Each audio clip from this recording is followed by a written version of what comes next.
Welcome back to the Deep Dive. Today we are opening up a conversation that often feels loaded with a bit of shame, maybe some inadequacy. It's a feeling I think almost every aspiring investor has had to confront at some point.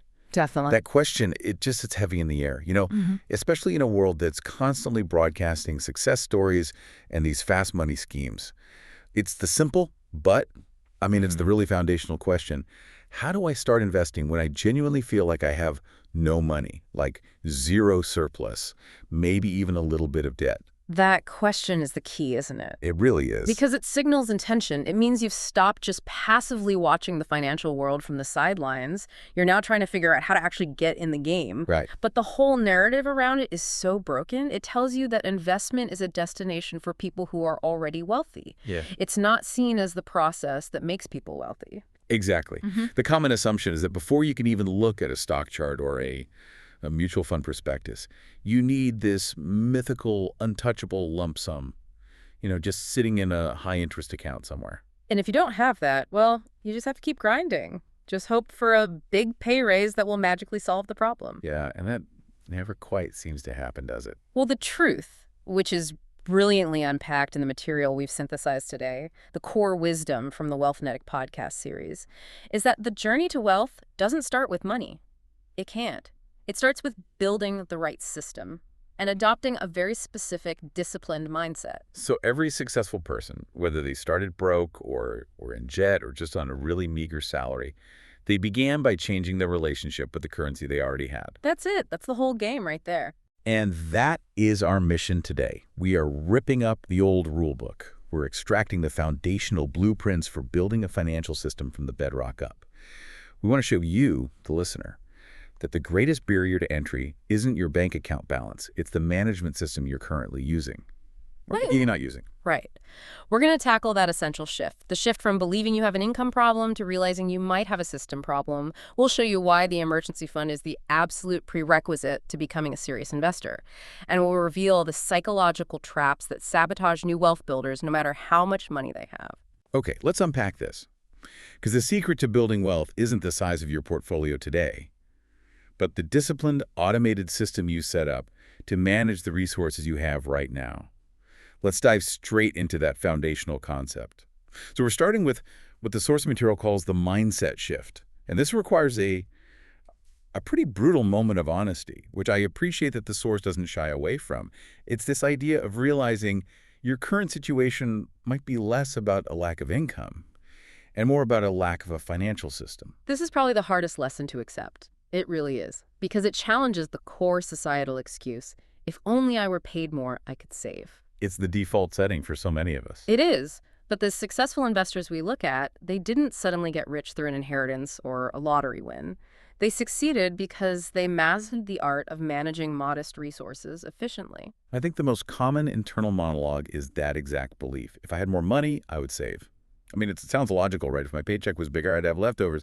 It sounds perfectly logical, but the data and the experts in the source material, they say the data doesn't support it. This is where we run into the trap of lifestyle inflation, or you sometimes hear it called lifestyle creep. Ah, yes. Lifestyle creep. If you lack financial discipline now, doubling your income, say, moving from $50,000 a year to $100,000 will likely just double your spending. And that feels so unfair to hear, especially when you're working really hard. But I've seen this happen firsthand with friends, with family. The $50,000 salary meant, sharing a flat, taking public transport, and making coffee at home. The $100,000 salary means signing a lease on a better apartment alone, buying a nicer car. And suddenly you're eating out 4 nights a week because you deserve it. Precisely. The goalposts just moved, but your ability to retain and grow capital didn't improve one bit. You just internalized this idea that you deserve those new, more expensive habits. The sources use a really great simple illustration to prove this point. Let's talk about that. The individual earning 15,000 currency units a month and having zero left over at the end of the pay cycle. Right. So that individual naturally concludes that 15,000 is the problem. But if they maintain those exact same financial habits, the same lack of intentional allocation, the same impulse spending, and we fast forward 5 years, 2 things might happen. First, their income might actually rise to, say, 20,000. Which feels like a big win. It feels like a huge win. But second, their lifestyle will inflate right along with it, meaning their necessary expenses also rise to 20,000. And 5 years later, they are still standing in the exact same spot saying, I have no money left to save or invest. The conclusion is just, it's inescapable. The zero balance wasn't a lack of income, it was a lack of a mechanism for managing that income. The real investor's question is not, when will my income increase? The productive question is, if I keep the same income right now, today, how can I use it more intelligently to generate a surplus? That is the shift. From feeling like a victim of circumstance to becoming a master of your own system. That's it. It's powerful, but here's where I need to advocate for the listener who might feel overwhelmed by that. If I earn $15,000 and my expenses are truly, genuinely $14,500, finding that $500 surplus feels like squeezing blood from a stone, how do we make this systemic change manageable? That's a crucial intervention and a really important point. The goal isn't immediate perfection, it's immediate intent.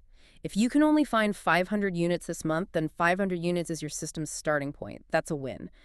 What the source emphasizes is that successful people get rich not just from their money, but from the reliable habits they build. Start small, prove the system works, and then as your income organically grows, you increase the amount you allocate. So the system creates the security. And the security gives you the mental space to focus on earning more. It's a virtuous cycle. That mental space. That leads us directly into the next key concept, the absolute foundation. If we accept this mindset shift, what is the non-negotiable first brick we have to lay before buying a single investment? The emergency fund, which the sources beautifully call the financial rain umbrella. Absolutely. This is the stage everyone wants to skip. Everyone. And skipping it is the reason most new investors fail. The advice from the source is firm. Do not engage in formal investing stocks, mutual funds, any of it until this umbrella is robustly deployed. I really appreciate that analogy. It's a protection from the inevitable storms of life, isn't it? Job loss, a sudden illness, or the catastrophic washing machine failure. But beyond the practical, what's the psychological necessity of this fund? The psychological necessity is profound. It's everything. If you invest without this shield, you are investing out of hope, but your underlying emotion is always fear. Fear, okay. When an emergency strikes, let's say a major medical bill, you are forced to raise cash. And when are those emergencies most likely to happen? Often when the economy is contracting or when your company is laying people off. The bad news clusters. So not only are you stressed about the emergency itself, but you're now forced to look at your investment portfolio, which is probably already down because the market is reacting to the general economic bad news. Exactly. You are forced to sell your assets, your mutual fund or your stocks, during a market dip. You sell low, locking in a loss, and you use that money for the expense. This leads to two disastrous outcomes. First, you lose capital. That's obvious. Second, and this is far more damaging, you internalize the lesson that investing is just losing money, or this whole finance thing isn't for me. So you blame the wrong thing. You blame the investment vehicle. The problem wasn't the investment, it was the structural vulnerability caused by not having the emergency fund in the first place. It's the defensive layer. It prevents the necessity of liquidating assets at an inopportune time. It preserves both your capital and your confidence. It's not about growing money. It's about buying financial peace. And that financial peace, that ability to wake up after getting bad news and know you have 6 months to figure things out without immediate crushing financial panic, that is the highest yield this fund will ever offer. It's the foundation of resilience. Okay, so let's get practical. Establishing the goal and storage, how much is enough, and where does this peace fund live? We have to be realistic here. Realism is paramount. You can't just say, save 6 months of expenses to someone with zero savings. It's too intimidating. The journey starts with a manageable goal. 1 month of expenses saved. That's it. If your expenses are, say, 12,000 local units, hit that 12,000 first. Once that system is proven, you scale up to the more robust target of 3 months. And ultimately, you aim for the standard sweet spot, 6 months of essential living expenses. 6 months provides some significant breathing room. But what about people with inherently unstable income? I'm thinking of freelancers, small business owners, consultants, people whose paychecks fluctuate wildly. For those individuals, the advanced target is non-negotiable, 9 to 12 months, because their income may dry up completely for 3 to 6 months at a time. A year's cushion allows them to ride out those market cycles, invest time in crucial networking, or even dedicate themselves to creating better, higher-paying contracts, all without the constant background anxiety of rent being due next week. It transforms anxiety into leverage. Now, storage. This is where I want to challenge the common advice a little. We're constantly told that cash is trash because inflation eats away at its value. So if I'm storing 6 months of expenses, shouldn't I try to get the highest return possible on that cash? That is the right question for a serious investor to ask. But for the emergency fund, the answer is counterintuitive. The goal of this money is not growth. The goal is safety and immediate liquidity. Safety and liquidity, not profit. We sacrifice profit for security. If inflation nibbles away at 2% or 3% of your fund's value annually, that is a minor acceptable cost for guaranteeing that 100% of that capital is available immediately when you need it. So what vehicles meet that safety and liquidity requirement? Where do we put this money? We prioritize a few options globally in order of safety. First, a high-yield savings account. These are generally insured by government schemes, making them virtually risk-free, and you can withdraw the money instantly. Okay, so a simple savings account, but one that offers a slightly better interest rate. Exactly. Second, you could look at short-term certificates of deposit, or CDs. They offer slightly better interest, but usually lock up the money for 3 to 12 months, so less liquid. And the third option, which is often cited in the sources, is the money market fund, or MMF. MMFs, they sound a bit more complex. A little. They're excellent because they are often housed within your brokerage, meaning easy transfer. They invest in highly liquid short-term debt instruments. They often offer a slightly higher return than a high-yield savings account. But, and this is the crucial distinction, MMFs are not typically government-insured like bank accounts are. While they are extremely low risk, that extra layer of security matters when the primary goal is zero risk. So for a true beginner, the high-yield savings account is probably the superior choice. I think so. That absolute certainty is worth a fractional difference in interest you might earn elsewhere. So we absolutely avoid high-volatility assets. No stocks, no crypto, no individual corporate bonds for this specific fund. Precisely. If you put 20% of your rent money into Bitcoin and it drops 50% overnight, you are in serious trouble.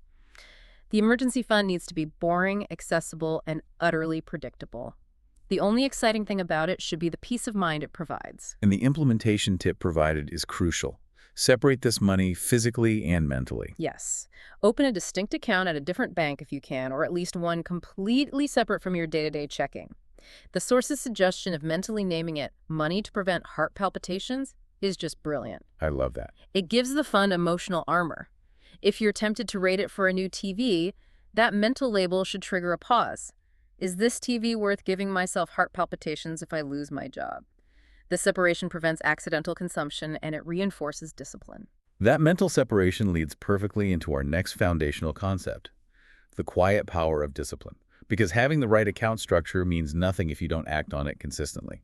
Discipline is the ultimate engine of long-term success. It really is. It isn't about making flashy trades or picking the next big winner. It's about showing up every single month, whether you feel like it or not, whether the news is good or bad. We often glamorize the genius investor, don't we? Right. The one who buys at the absolute low and sells at the absolute high. But the sources suggest that the real winner is far more boring than that. In the long run, the person who consistently invests 1,000 currency units every month without fail, the disciplined person, will almost always outperform the person who is skilled but constantly tries to time the market. Why is that? Because the market's biggest upswings are unpredictable and happen in very short bursts. The disciplined investor is always invested and guaranteed to participate in those massive growth days. The timer is often sitting on the sidelines in cash, waiting for the perfect moment, which inevitably passes them by. It's the power of consistency, combined with something called dollar cost averaging, or DCA, which we'll dive into more deeply soon. But fundamentally, discipline ensures you stay on the field long enough for the magic of compounding to take root. If you stop and start, you're just resetting the clock on that exponential growth. Think of it like a professional athlete. Talent might get them noticed, but discipline, showing up for practice, eating right, managing injuries, that's what sustains a 20-year career. In finance, discipline is your 20-year career path, where every small contribution is magnified by time. Okay, so once that foundation is solid, the system is in place, the umbrella is open, the investor faces the noisy world of social media tips and financial gurus. And the first, most dangerous trap is the illusion of quick riches. This is the anti-discipline mindset. It's fueled by our instant gratification culture. The message, as you said, is get rich quick. This is the golden ticket, or everyone else is making millions. Why aren't you?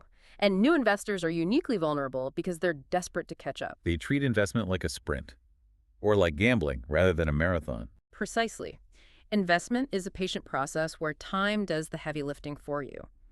Chasing fast gains typically involves high leverage, high risk assets, and zero understanding.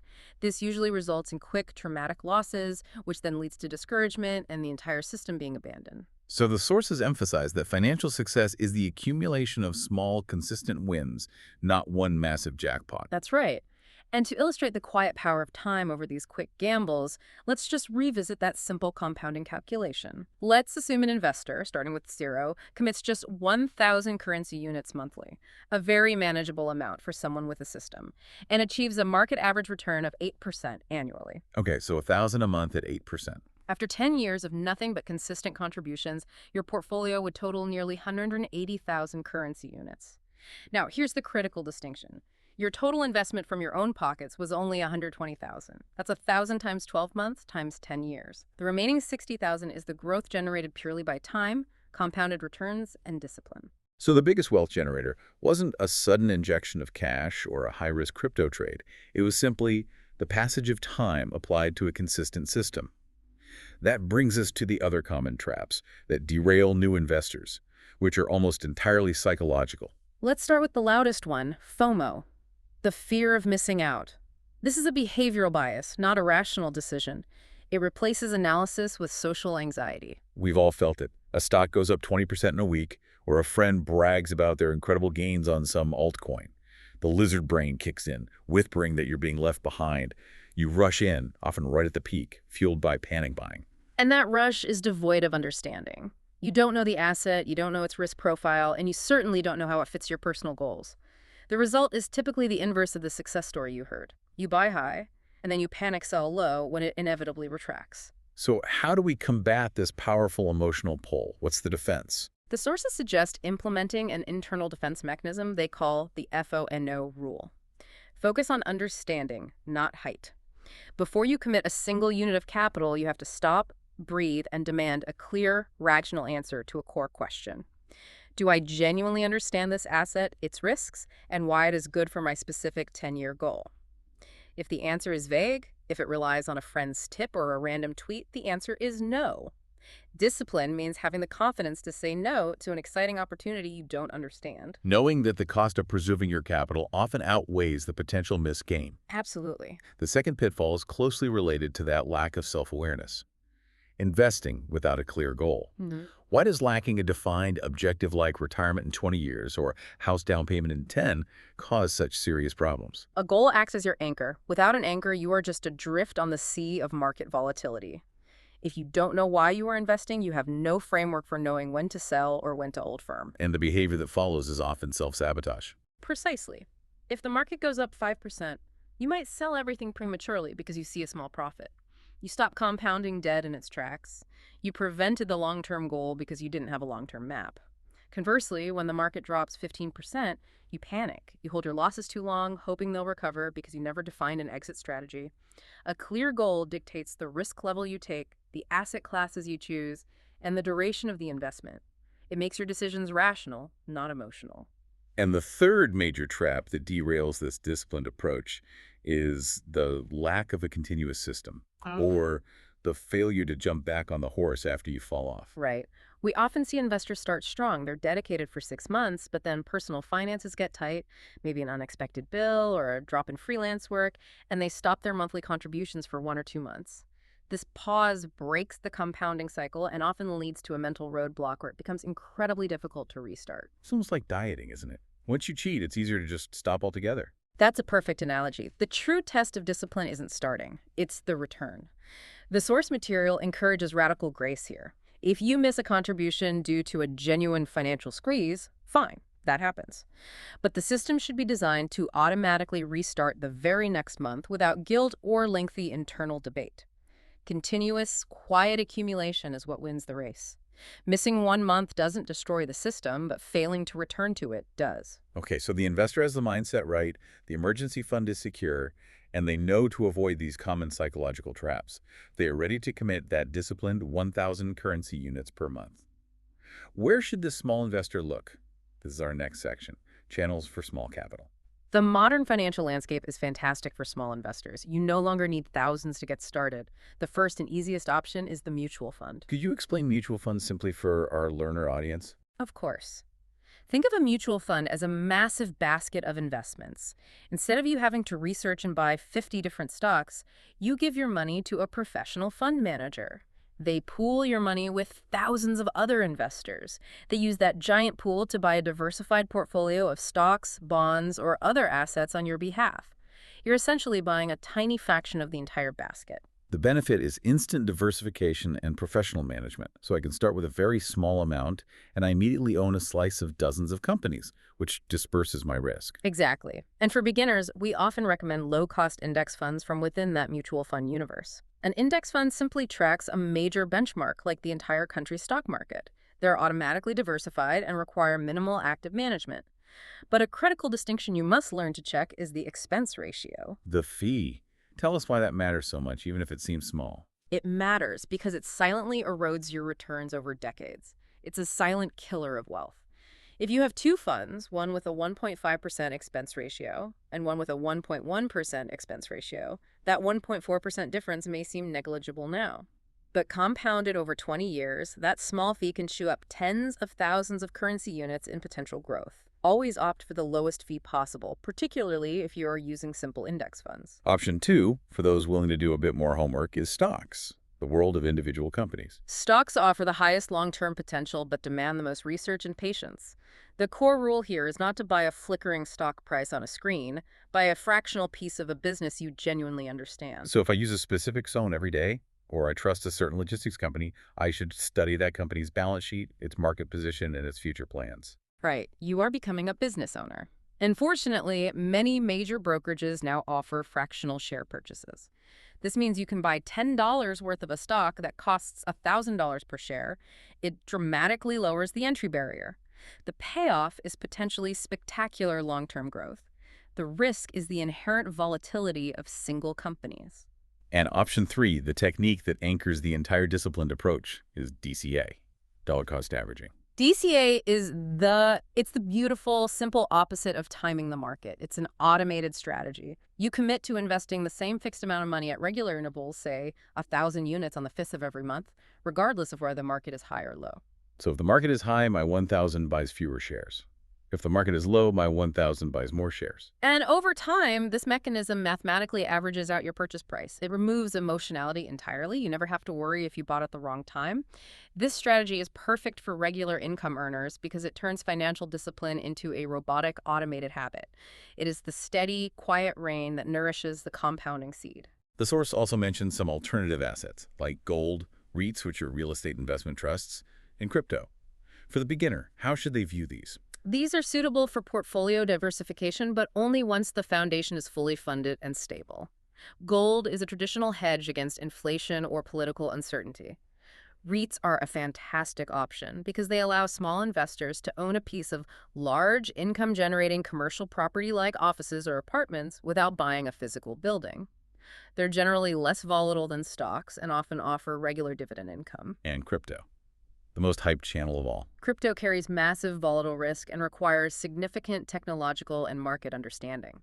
For a beginner, if you invest, it should be a very small percentage of your overall portfolio, maybe 1% to 5%, and only money you can genuinely afford to lose. The universal rule applies here even more fiercely. If you don't understand the asset, its function, and why it exists, you are not investing, you are gambling. But the section concludes with what I believe is the most high-yield investment of all, the investment in yourself. Absolutely. The sources remind us that the most profitable investment is often not found in the financial markets, but in human capital. If you take that disciplined 1,000 units, and instead of buying a stock, you buy a certification, a specialized course, or a mentorship opportunity that boosts your career earning potential by 10% per year. The lifetime return on that 1,000 unit investment is exponentially greater than any stock market gain you could expect in the short term. It expands your capacity to generate income, which in turn fuels a much larger, faster-growing investment system later on. It's the ultimate leverage. Use a small amount of capital to secure a massive increase in your future cash flow. Okay, we've built the philosophical framework, navigated the traps, and identified the best channels. Now let's transition into concrete, actionable takeaways. We want the listener to finish this deep dive with a checklist of what they can do today. Takeaway 1 is the core system. Set up the financial system today. You have to move from vague goals to a clear, defined structure. The source provided a fantastic starting template for managing a limited income, which addresses that system problem directly. The 670201010 structure. Let's dedicate some time to operationalizing this, because this is where the rubber meets the road. This is a flexible guideline for income allocation. The largest portion, 60%, is earmarked for necessary living expenses. Rent, food, utilities, transportation. This is your cost of survival and functioning. Then we immediately carve out the security layer. Correct. 20% goes directly to the emergency fund until it is fully funded for 6 months of expenses. If you are starting out, this 20% might feel high, but prioritizing that financial rain umbrella is non-negotiable. Once that emergency fund is full, what happens to that 20%? Does it just sit stagnant? No, absolutely not. Once the 6-month security blanket is complete, that 20% is immediately reallocated. It should be split between increasing the long-term investment bucket and possibly increasing your self-investment or knowledge spending. The money doesn't disappear, it just changes its long-term job. Okay, next up, the growth engines. 10% is dedicated to long-term investment. This is your DCA allocation. This 10% goes into the low-cost mutual fund or stock portfolio. This is the money you will not touch for 10, 20, or 30 years. This is your future security, powered by compounding. Then the final 10% is that high-yield investment in yourself. The 10% dedicated to self-investment, books, courses, networking events, or certifications. This investment is crucial because it ensures your income capacity is growing alongside your portfolio. The combination of the 10% investing in capital and 10% investing in human capital is what creates the fastest path to long-term freedom. But what if 60% for living expenses is impossible? What if my rent alone eats up 75% of my income? That's a real-world constraint, and the system has to be flexible. If 60% is too low, you adjust the other buckets down, perhaps aiming for 75-10510 temporarily. The goal is to start saving something, even if it's only 500 units monthly. The consistency of the habit is always more important than the initial amount. Once your income rises fueled by that 10% self-investment, you adjust the system back toward the ideal targets. Takeaway 2 is how we enforce that system. Automate discipline with DCA that takes the human element, and thus the emotion, out of the process. You need to set up automatic transfers that execute immediately after your paycheck hits your bank account. If you wait until the end of the month, that money will be spent. It just will. You pay your future self first. Use your bank's auto-deduct features to send the 10% investment allocation and the 20% emergency fund allocation to their respective external accounts or brokerage funds.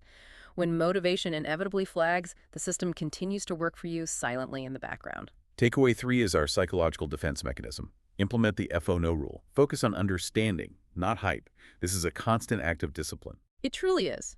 Every time a friend brings up a hot stock tip or you see a social media feed promising immediate returns, you need to engage that rule. Before committing, demand clarity. Why does this asset exist? How does it generate returns? What happens if it falls by 50%? If you cannot articulate the risk and its alignment with your long-term plan, you say no. You wait.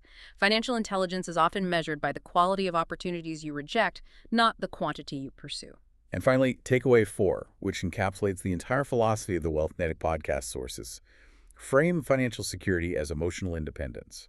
What is the ultimate return on investment here? It's peace of mind. The sources encourage profound self-reflection. Ask yourself, if an unexpected serious event were to happen, a global pandemic, a sudden job loss that lasts 3 months, or a family medical crisis, would you still be able to smile knowing you have a financial shield to ride out the storm? And if the answer is no, that's not a failure. It's simply a discovery of where you need to dedicate your focus. Exactly. The hidden value of the emergency fund in a strong system isn't the interest earned, it's the confidence it buys you. It is the ability to walk away from a toxic or exploitative job because you can afford to wait for a better one. It's the confidence to negotiate a higher salary because you don't need the money immediately out of desperation. Financial discipline is simply the ability to make rational, long-term decisions without immediate crippling pressure. It's using money as a tool for freedom of choice. It is the buffer that separates a life dictated by scarcity and fear from a life dictated by opportunity and choice. And that truly is the deepest form of wealth. To distill this entire deep dive, true financial stability is not found in chasing the highest returns or mastering complex trading algorithms. It is achieved by establishing a simple, disciplined, automated system that protects you from having to make desperate decisions during periods of uncertainty. It's about playing defense first. Always, remember the 3 stages of financial development: security, flexibility, and freedom. Security is the foundation, the emergency fund, and controlled spending. Don't let the allure of freedom convince you to skip the necessary groundwork of security. Everyone must start with that sturdy base. So what does this all mean? We've learned that true financial freedom isn't measured by the absolute size of your bank account, but by the size of the peace in your mind.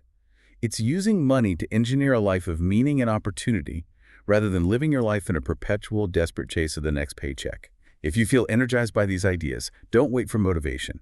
Choose one element, set up that separate emergency savings account, or automate your first 500-unit monthly transfer and start today. That small, consistent habit is the single most important action you can take on your journey. Thank you for joining us on this deep dive into the sources, and we look forward to continuing this journey of discovery with you next time.